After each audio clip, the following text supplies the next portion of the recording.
My father kicked me out of the house, screaming that I needed to pay my own bills. So, I quietly packed my things, canceled every utility account in my name, and let the darkness consume his perfect new life. Before we continue today's story, we have an urgent announcement to make. Due to technical issues, we are pivoting towards another channel. Please subscribe to our new channel, Kin and Karma. You can find the link in the video description, the pinned comment, and the collaboration tag on this video. Make sure to switch over now so you don't miss out. Thank you for your support. Now back to the story. The thermometer on my nightstand glowed with a faint, harsh red light, displaying a number that made my heavy eyes ache even more. 102.4 degrees. I had been battling a relentless, bone-deep flu for 3 days, my body trapped in a miserable cycle of freezing chills and suffocating sweats. My throat felt like it was lined with crushed glass, and every breath I drew in the stifling air of my childhood bedroom was a conscious, painful effort. I was a 26-year-old freelance financial analyst who was used to crunching numbers for 14 hours straight, but in that moment, just lifting my head off the damp pillow felt like moving a mountain. I pulled the heavy, floral quilt up to my chin, shivering violently, hoping the fever would finally break so I could get back to my spreadsheets. Deadlines didn't care about viruses. Then, the heavy oak door of my bedroom slammed open, the sound echoing like a gunshot against my pounding headache. I flinched, pulling the covers tighter, blinking through the haze of my fever. Standing in the doorway was William, my father.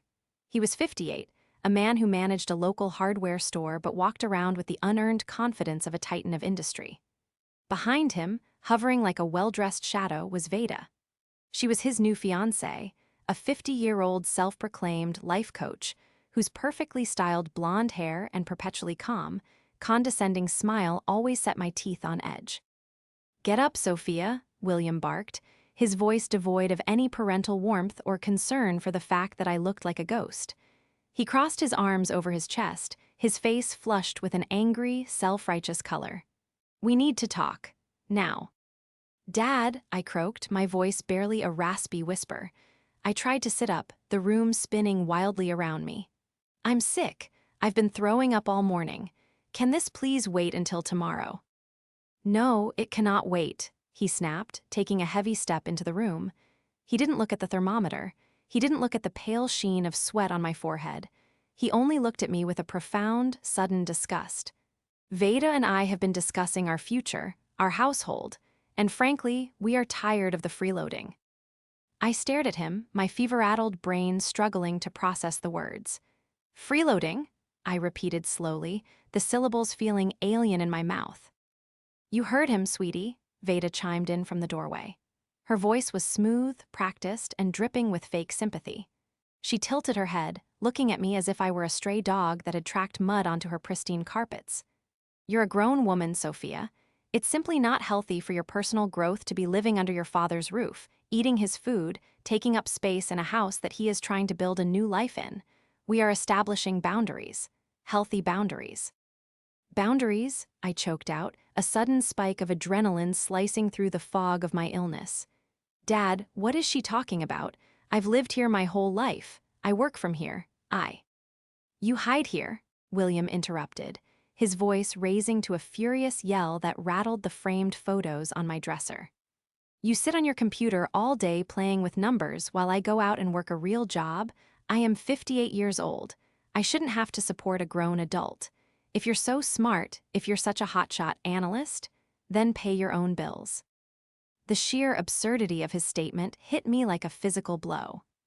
I opened my mouth to argue, to remind him of the reality of our situation, but before I could utter a single word, he delivered the final strike. "I want you out," he demanded, his eyes cold and unyielding. "Pack your things. I want you out of this house tonight. Veda needs this room for her meditation space." I looked from my father, a man I had spent the last 5 years quietly protecting from his own incompetence, to Veda, who was wearing a subtle, victorious smirk. The silence in the room stretched, heavy and suffocating. The betrayal was worse than the diagnosis itself. The physical act of packing up 26 years of existence while running a severe fever is a specific kind of torture I wouldn't wish on anyone. Every time I bent over to place a book or a folded sweater into a cardboard box, the room tilted dangerously, black spots dancing in my peripheral vision. I had to sit on the edge of my strip. De-mattress every 10 minutes just to catch my breath, my lungs burning, my entire body protesting the exertion. Through the thin drywall, I could hear them downstairs. The clinking of wine glasses, the low, melodic hum of Veda's laughter, the booming, relaxed sound of William's voice. They were celebrating. They were having a lovely, romantic evening while I was upstairs, sick and discarded, being erased from my own home so Veda could have a room to burn sage in. Tears of frustration and physical agony streamed down my face, stinging my hot skin. I needed help. I couldn't carry these boxes down the stairs by myself. Desperate, I reached for my phone, my hands shaking so badly I could barely unlock the screen. I scrolled to the contact for Lincoln, my 30-year-old brother. Lincoln was a real estate agent who lived on the other side of the city. He had moved out the second he turned 18, washing his hands of our family's messy dynamics. But surely, I thought, surely he would intervene now. I pressed call and held the phone to my ear, listening to it ring. "What's up, Soph?" Lincoln answered, the background noise of a noisy restaurant filtering through the speaker. He sounded distracted, impatient. "Lincoln," I rasped, trying to keep the sob out of my voice. "Dad just kicked me out. Tonight, I have a 102-degree fever, and he's forcing me to leave so Veda can have my room. Please, can you talk to him, or can you come help me move my stuff?" There was a long pause on the line. The clinking of silverware in the background seemed incredibly loud. "Look, Sophia," Lincoln finally sighed, his tone heavy with irritation. "I told you to get out of there years ago. You stayed. You know how Dad gets. He's stressed. And honestly, Veda makes him happy. Why do you always have to be so difficult?" "Difficult?" I gasped, clutching the phone tightly. "I'm sick, Lincoln. I literally cannot carry these boxes. Take an Uber to a motel, sleep it off, and come back for your stuff tomorrow," he said dismissively. "I'm at a networking dinner. I can't leave right now. Stop playing the victim, Sophia. Just grow up and let him live his life." The line went dead. I slowly lowered the phone, staring at the darkened screen. The feeling of isolation was absolute. My father had thrown me away like garbage, and my brother had essentially told me I deserved it. I was entirely, fundamentally alone.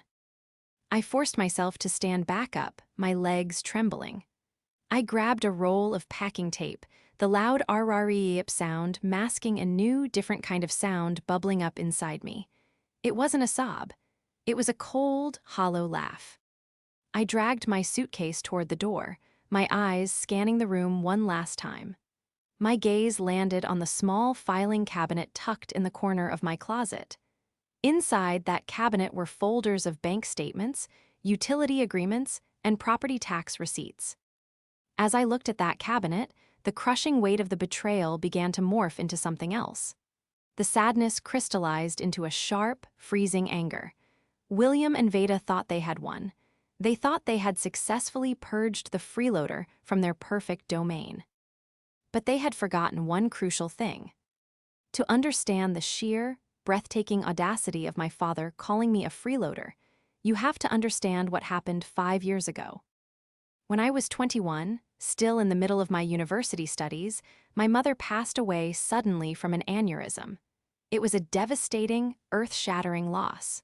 My mother had been the anchor of our family, not just emotionally, but practically. Within a month of her funeral, the facade of my father's competence completely crumbled. Without her managing the budget, William was lost.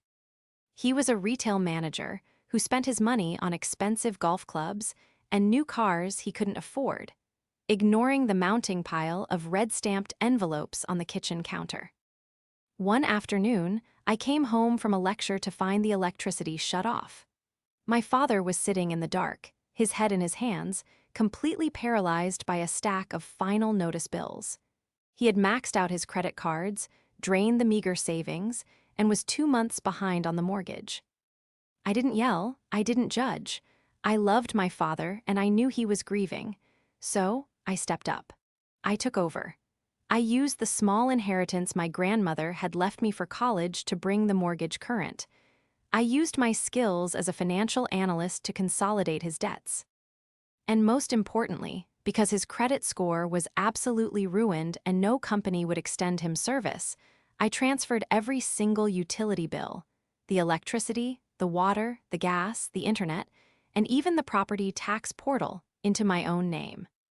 I linked them to my personal bank account, setting up autopay so he would never have to sit in the dark again. For 5 years, I worked grueling freelance hours to ensure those bills were paid. My father never asked how the lights stayed on. He never inquired about the water bill. He just assumed that because he bought the groceries once a week, he was providing for us. I let him believe it, protecting his fragile ego. Then 6 months ago, Veda arrived. William met her at a wellness seminar he attended on a whim. From the moment she stepped into our house, my instincts screamed that something was wrong. Veda was immaculate, her clothes expensive, her vocabulary filled with buzzwords like manifesting, toxic energy, and financial abundance. She claimed to be a life coach with a thriving practice, yet she never seemed to have any clients, and she moved into our house within 3 weeks of dating my father. Her manipulation was masterful. She didn't attack me directly at first. Instead, she planted small, poisonous seeds in William's mind. I remembered a conversation from a month ago. I was working at the kitchen island, surrounded by spreadsheets, when Veda glided into the room, pouring herself a glass of my father's expensive wine. "You work so hard, Sophia," she had said, her voice dripping with artificial sweetness. She leaned over the counter, her eyes darting across my laptop screen. "It must be wonderful to live here rent-free, able to just save all your little pennies. William is so generous to provide this sanctuary for you." I had paused, biting my tongue. "I contribute, Veda." "Oh, of course you do, sweetie," she laughed, waving a manicured hand dismissively. "But let's be honest. This is William's house, his asset, his hard work. I was just looking at the property values in this neighborhood. They've skyrocketed. It's such a valuable estate. It's important that William protects his assets, don't you think? Ensures his future is secure." She had looked at me then, her eyes cold and calculating beneath the warm smile. She wasn't looking at a daughter, she was looking at an obstacle.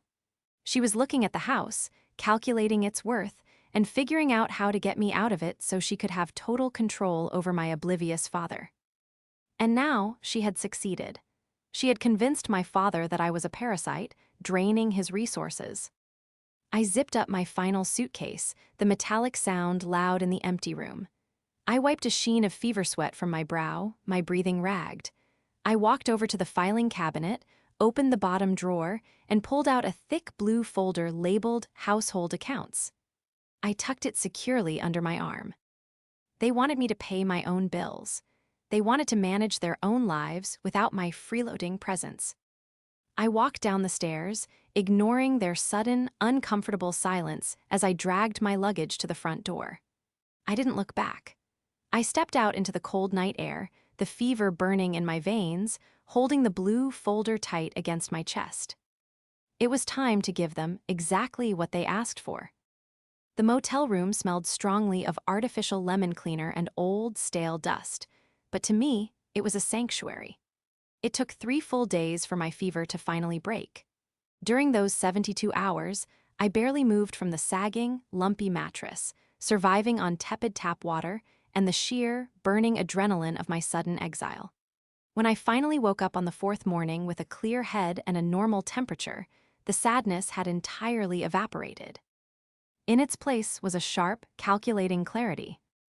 I sat at the wobbly laminate desk in the corner of the room, flipped open my laptop, and placed the thick blue Household Accounts folder beside it.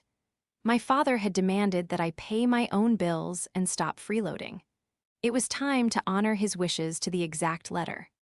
I started with the electricity. I dialed the customer service number, navigating the automated voice prompts until a cheerful representative named Sarah answered the line. "Hi, I need to make a change to the account for the property on Elm Street," I said, my voice steady and professional. "My name is Sophia, the account holder." "Of course, Sophia," Sarah replied, the sound of her keyboard clacking cheerfully in the background. "Are you looking to transfer your service to a new address?" "No," I answered smoothly. "I am moving out of the state entirely.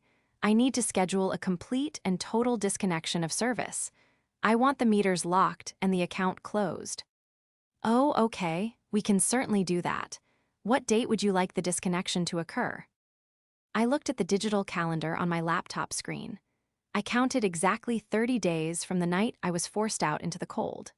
William always received his managerial bonus at the end of the month, which was also when he typically hosted his self-congratulatory dinners.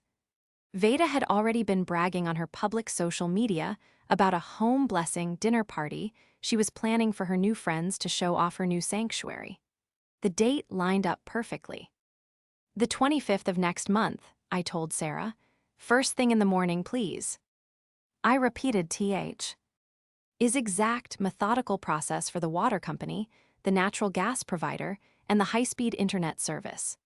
With every confirmation number I wrote down in my blue folder, a heavy weight lifted from my shoulders. For 5 years, I had drained my own income to keep that house running. I had sacrificed vacations, savings, and my own peace of mind to protect a man who had thrown me out the moment a grifter whispered in his ear. Next, I logged into the county's property tax portal. My credit card was securely saved on file, set to automatically deduct the quarterly installments that kept the house from falling into delinquency. With a single, satisfying click of my mouse, I deleted my payment method. The trap was officially set. Now, I needed to understand exactly who I was dealing with. I opened a new browser tab and began using the investigative skills that made me a highly sought-after financial analyst. I searched for Veda's supposed life coaching business.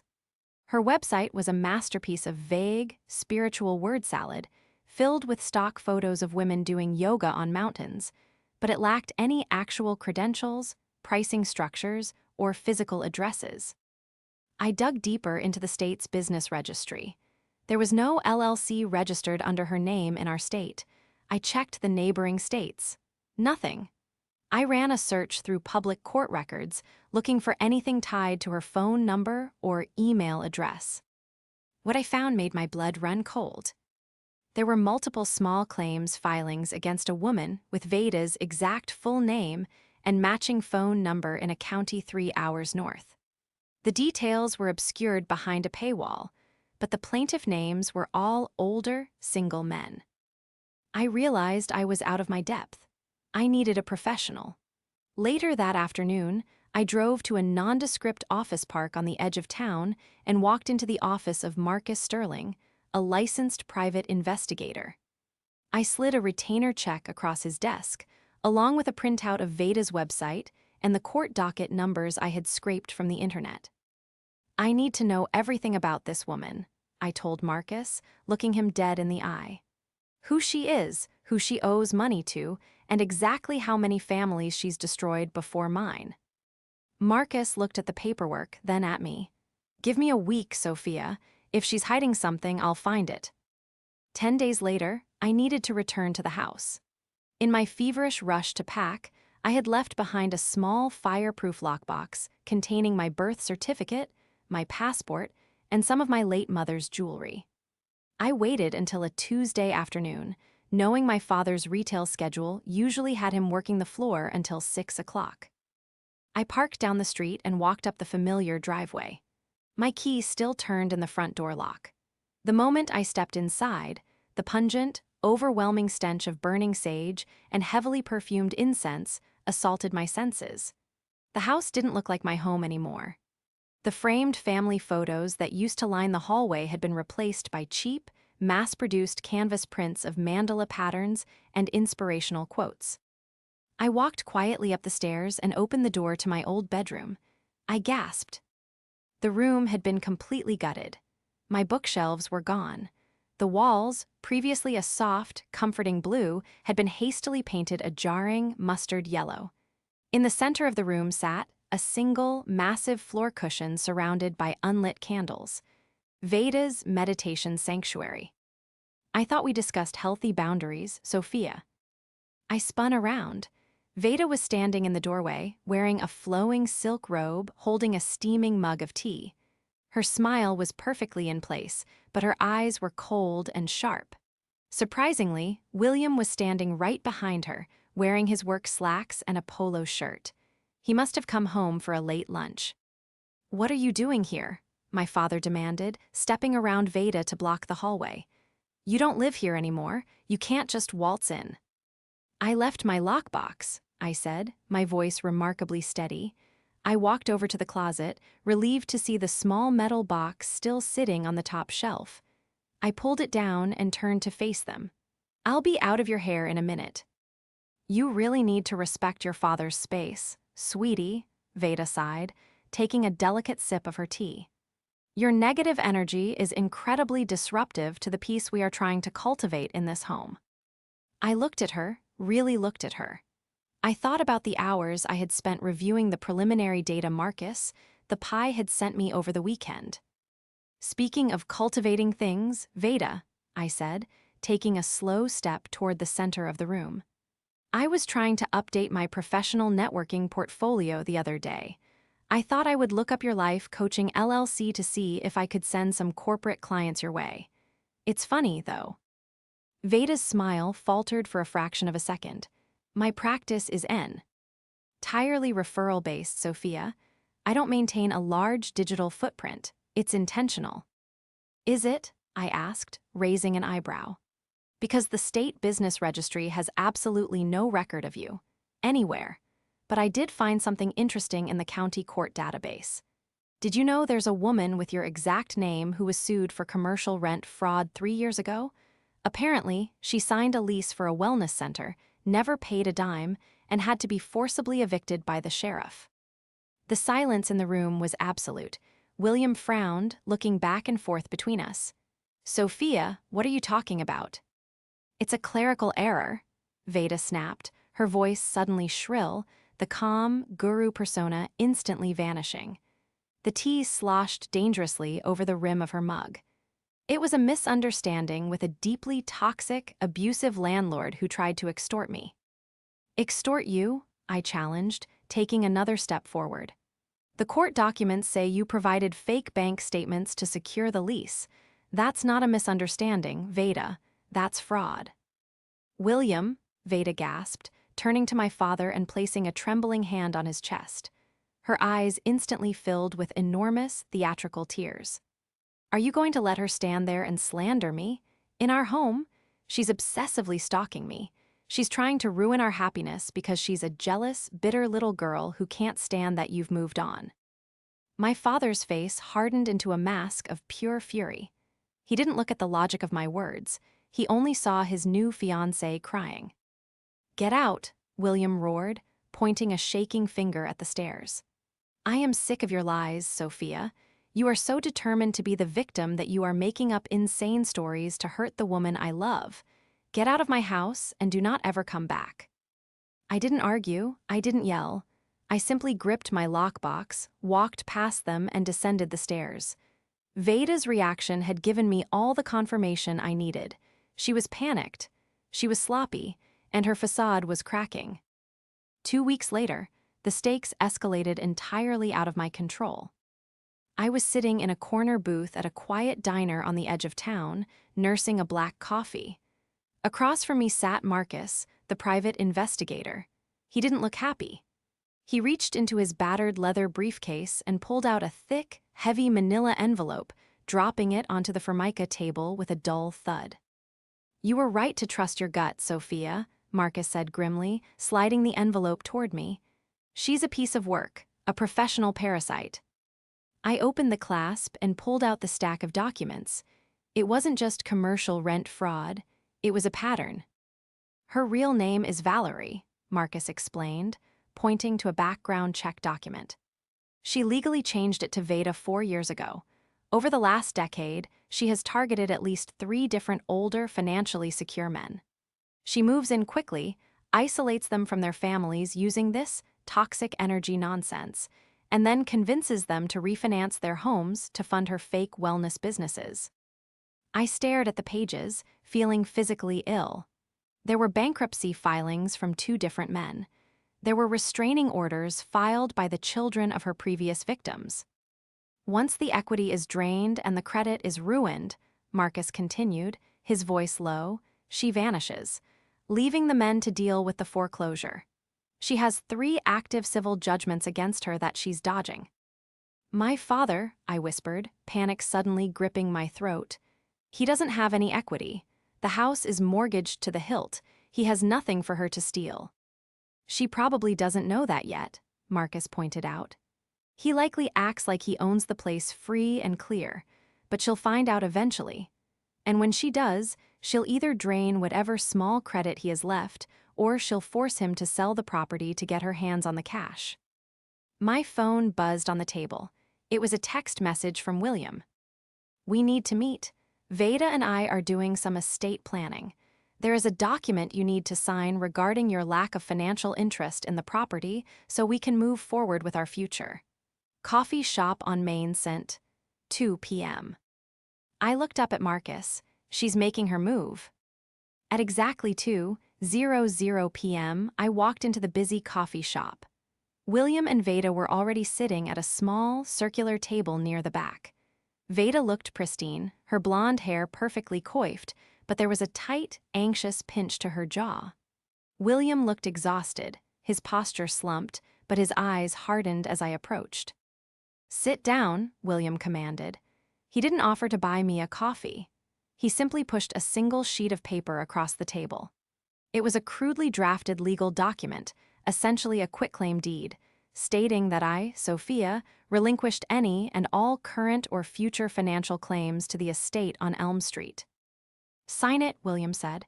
Veda's lawyer said this is necessary to ensure our assets are protected from outside interference. Outside interference? I asked, ignoring the pen he held out to me. You mean me?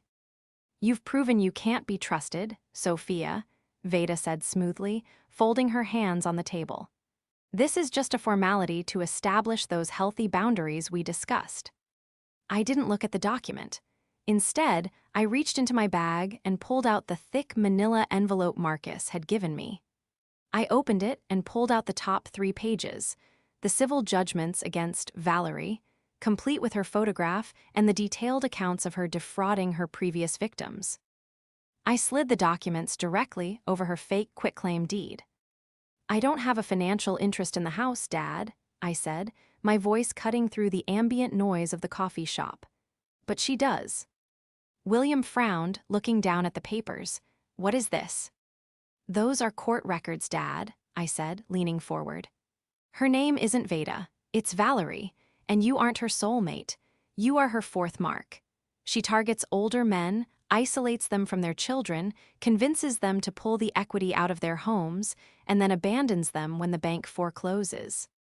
This is insane, Veda hissed, lunging forward to snatch the papers.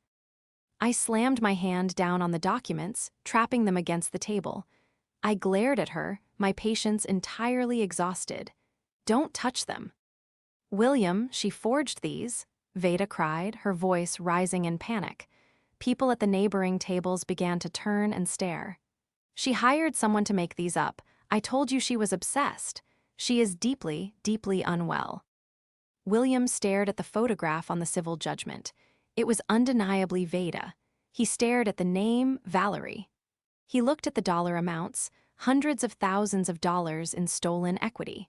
For a fleeting second, I saw profound doubt crack the foundation of his anger. I saw the terrifying realization begin to dawn in his eyes.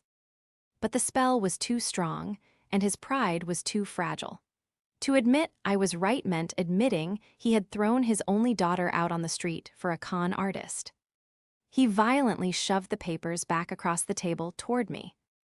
I don't want to see your manufactured drama, Sophia, William growled, standing up so fast his chair scraped loudly against the floor.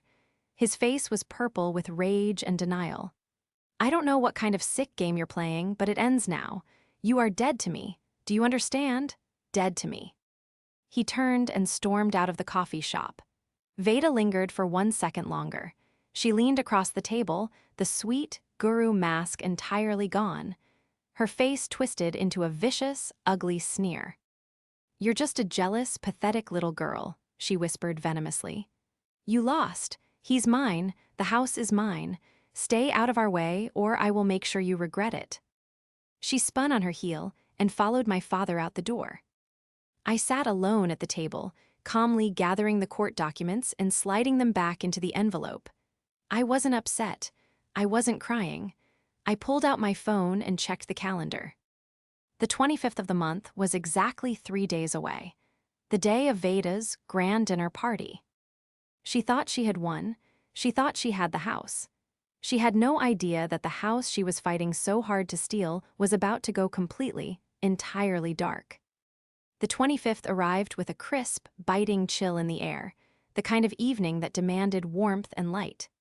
I sat in my car, parked half a block away from the house I had grown up in, watching the spectacle unfold. The street was lined with expensive luxury vehicles, BMWs, Audis, a pristine white Mercedes, belonging to the high-vibrational friends Veda had invited to her grand home blessing. I had spent the entire day reviewing my spreadsheets, finalizing the last of my client reports, and waiting for the sun to set. Earlier that week, I had made one final call to the utility companies, utilizing my status as the primary account holder to adjust the exact hour of the disconnections. I didn't want the lights to go out in the morning when the house was empty. I wanted them to go out at exactly 7:30 p.m., right as Veda would be serving her catered, outrageously expensive dinner. At 7:15 p.m., I stepped out of my car. The cold air stung my cheeks, but my internal temperature was running hot with a mixture of anxiety and an undeniable, righteous anticipation. I walked up the familiar driveway, my boots crunching softly on the pavement. I didn't bother knocking. I still had my key. I slid it into the lock, turned it with a quiet click, and pushed the heavy oak door open. The sensory assault was immediate. The house smelled of roasted garlic, expensive red wine, and the cloying, artificial scent of Veda's signature floral perfume. A cacophony of pretentious laughter and clinking crystal echoed from the formal dining room, a room we had barely used since my mother passed away. I walked silently down the hallway, my heart hammering against my ribs like a trapped bird. I stopped in the arched doorway of the dining room and took in the scene. It was a grotesque parody of a happy family. The long mahogany table was covered in a pristine white linen cloth, adorned with towering silver candelabras that hadn't been lit yet and massive bouquets of imported lilies. 12 strangers, dressed in designer clothes, sat around the table, sipping wine and laughing. At the head of the table sat my father, William. He was wearing a new tailored suit he couldn't afford. A strained, desperate smile plastered across his face as he tried to keep up with a conversation about summering in Tuscany. At the opposite end, in the seat that used to belong to my mother, sat Veda. She was wearing an emerald green silk gown, her blonde hair swept up in an elegant updo, holding court like a queen in a stolen castle. "And so," Veda was saying, her voice projecting across the room, "William and I realized that to truly manifest abundance, we needed a sanctuary. This house was clouded with such stagnant, heavy energy before I arrived. We had to do a complete spiritual and physical cleanse to prepare for our new life together." "Well, you've done a marvelous job, Veda," a woman dripping in diamonds cooed from the left side of the table. "The space feels incredibly light." "Thank you, darling," Veda beamed. "It was a struggle, frankly. We had to establish some very firm, very difficult boundaries with toxic elements of William's past to secure this peace. But as I always say, you must clear out the weeds so the flowers can bloom." "I'm not a weed, Valerie," I said loudly, my voice slicing through the elegant hum of the room like a machete. "And this isn't your house." The entire table froze. 12 pairs of eyes snapped toward the doorway. The clinking of silverware ceased instantly. William's face drained of all color, his skin turning a sickly, ashen gray. He stood up so quickly his chair wobbled dangerously behind him. "Sophia," he hissed, his voice trembling with a mixture of shock and immediate defensive rage. "What the hell are you doing here? I told you never to set foot in this house again." Veda stood up slowly, carefully setting her wine glass down. The guru mask slipped for a fraction of a second, revealing a flash of pure, venomous panic, but she quickly smoothed her features into a look of condescending pity. "Oh, William," she sighed theatrically, placing a hand over her heart. "I told you she would do this. She's completely unhinged. Sophia, sweetie, this is deeply inappropriate. You are ruining a sacred gathering."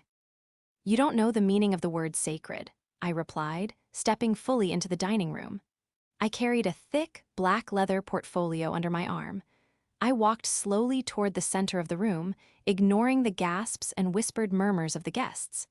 "And I'm not here to ruin your gathering.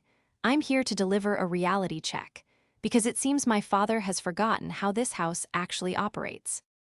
"Get out," William bellowed, his face now flushing a dark, dangerous purple. "I will call the police, Sophia. I swear to God, I will have you arrested for trespassing." "I'm not trespassing, Dad," I said calmly. "I still receive mail here, but more importantly, I'm the one who holds the contracts for every single utility that makes this house habitable." I glanced at the grandfather clock in the corner of the room. The brass minute hand clicked audibly into place. 7:30 p.m. "In fact," I continued, turning to look directly into Veda's widening, panicked eyes, "you were just talking about clearing out the heavy energy. Let's see how much energy is really left." Right on cue, as if the universe itself was waiting for my command, the heavy hum of the refrigerator in the adjacent kitchen abruptly died. The soft, ambient light from the chandelier above the table flickered wildly for one agonizing second. And then, with a definitive, echoing clack from the smart meter outside, the entire house was plunged into pitch-black darkness. Someone screamed. Several guests knocked over their wine glasses in the sudden, blinding shock, the sound of shattering crystal and spilling liquid filling the room. "What did you do?" William roared from the darkness, his voice cracking with panic. "What the hell did you do to the power?" I reached into my pocket, pulled out a heavy-duty tactical flashlight I had brought specifically for this moment, and clicked it on. The blinding white beam cut through the darkness, illuminating the terrified, confused faces of Veda's high society friends. I panned the light until it rested squarely on Veda, who was clutching the edge of the table, her face contorted in absolute fury. "I didn't do anything to the power, Dad," I said, my voice eerily calm in the chaotic darkness. "I just stopped paying for it. You told me to pay my own bills. You told them to stop freeloading. So I took my name and my credit card off of your accounts." "That's a lie," William shouted, stumbling around the table toward me. "I pay the bills. I'm the man of this house." "You haven't paid a single electric, water, gas, or internet bill in 5 years, William," I yelled back, refusing to back down. The raw, unfiltered truth echoed off the dark walls. "Ever since Mom died and you blew through the savings, I have been draining my own accounts to keep you afloat. I paid the property taxes. I consolidated your credit cards. I bought the groceries while you bought golf clubs. You have absolutely nothing." The silence that followed was suffocating. The only sound was the harsh, ragged breathing of my father. "And you," I said, swinging the flashlight beam back to Veda. "You thought you hit the jackpot, didn't you? You thought you found a rich, grieving widower with a paid-off estate that you could drain and discard, just like you did to Richard in Springfield and Thomas in Oakbrook." I unzipped the leather portfolio I had been carrying and pulled out a stack of manila folders. I tossed them onto the center of the linen-covered table. "For the benefit of the guests," I announced loudly, "the woman hosting you tonight is not a life coach named Veda. Her legal name is Valerie. She is a professional con artist with 3 active civil judgments against her for real estate fraud and active warrants in 2 neighboring counties for grand larceny." "Shut up," Veda shrieked, her voice losing entirely its cultured, melodic tone, turning into a harsh, grating screech. She lunged across the table in the dark, grabbing the folders and frantically trying to tear them apart. She's insane. She's a jealous, psychotic bitch. None of this is true. But it was too late. One of the guests, a man in a sharp suit who looked like a lawyer, had already picked up a stray page that had fluttered near him. He pulled out his cell phone, turned on the flashlight app, and read the court document. "Good Lord," the man muttered, his eyes widening. He looked up at Veda, his expression morphing into utter disgust. "This is a sworn affidavit from a bankruptcy judge. It has your photograph on it." "It's a mistake," Veda pleaded, reaching out toward the man. "Don't touch me," he snapped, stepping back. He turned to his wife. "Martha, get your coat. We are leaving. Now." The spell was broken.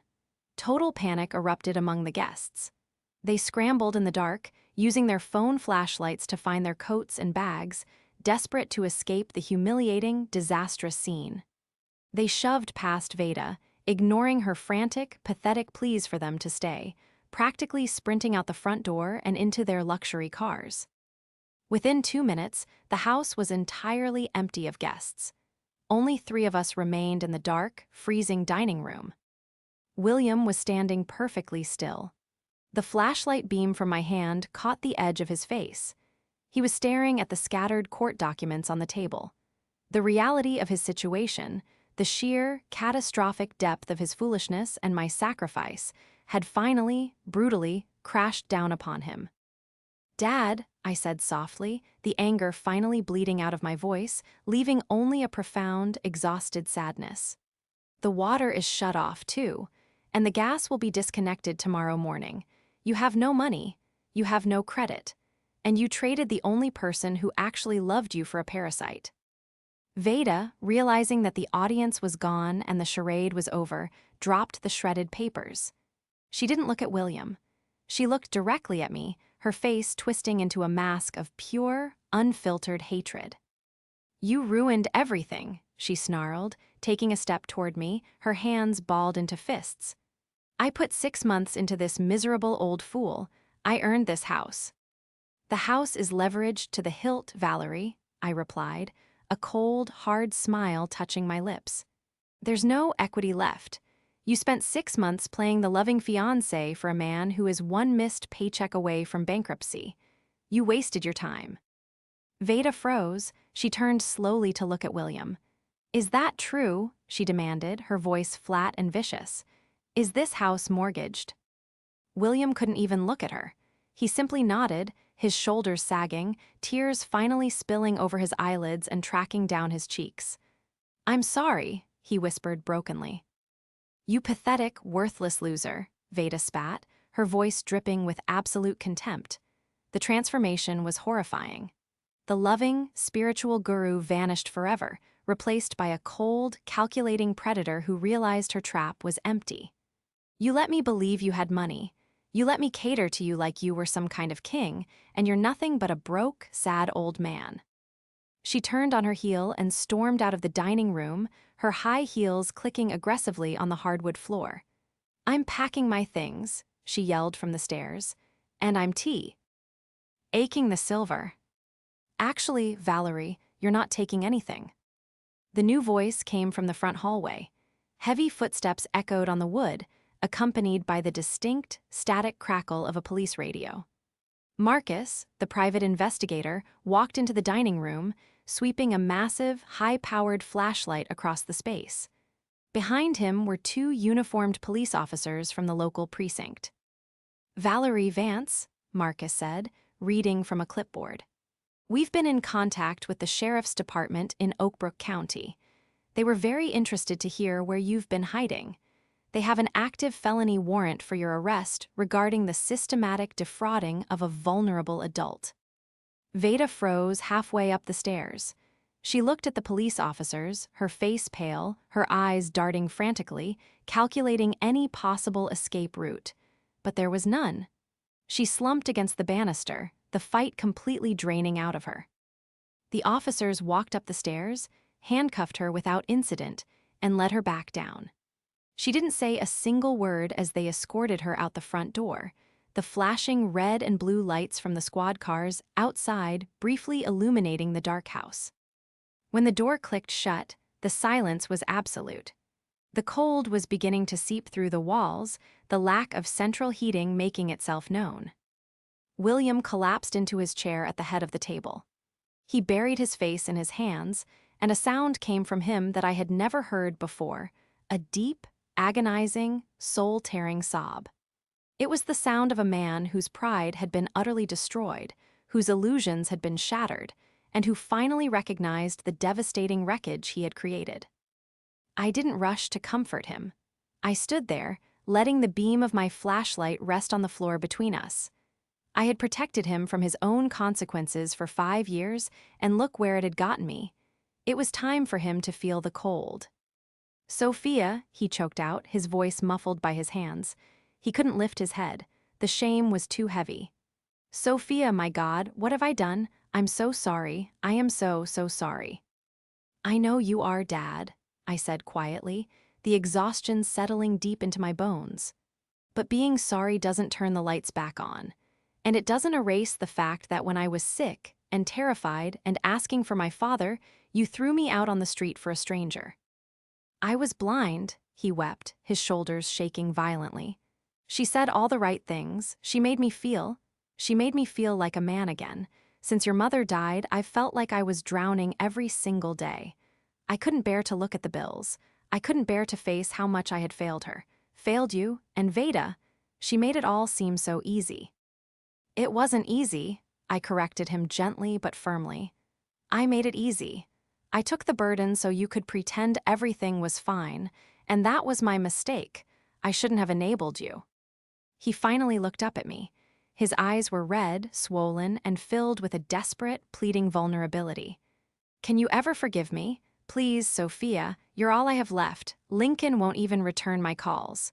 Please."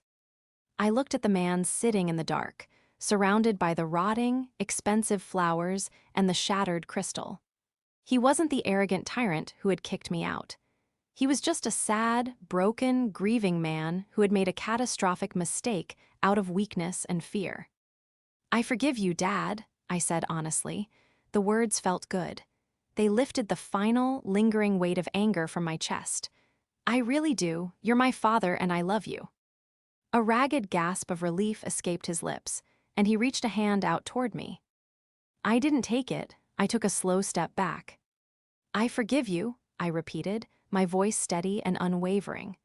"But I will never, ever be your safety net again. I am not turning the utilities back on. I am not paying your debts.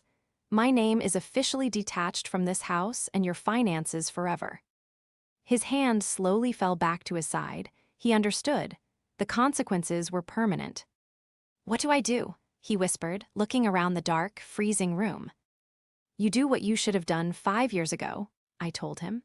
"You call a realtor tomorrow morning. You list this house for sale. You use whatever small equity is left after paying off the mortgage to settle your credit card debts. You downsize to a small apartment that you can afford on your retail salary, and you learn how to balance a checkbook." I turned off my tactical flashlight, plunging the room back into complete darkness. "I'll call you tomorrow, Dad. Stay warm." I walked out of the house, letting the front door click shut behind me. I walked down the dark street to my car, got in, and turned the key. The engine purred to life, the heater instantly blasting warm, comforting air against my frozen face. The resolution wasn't instantaneous. The next 6 months were grueling for my father. The house saw T on the market for months before finally selling at a significant loss. He had to declare a restructured bankruptcy to manage the remaining debts.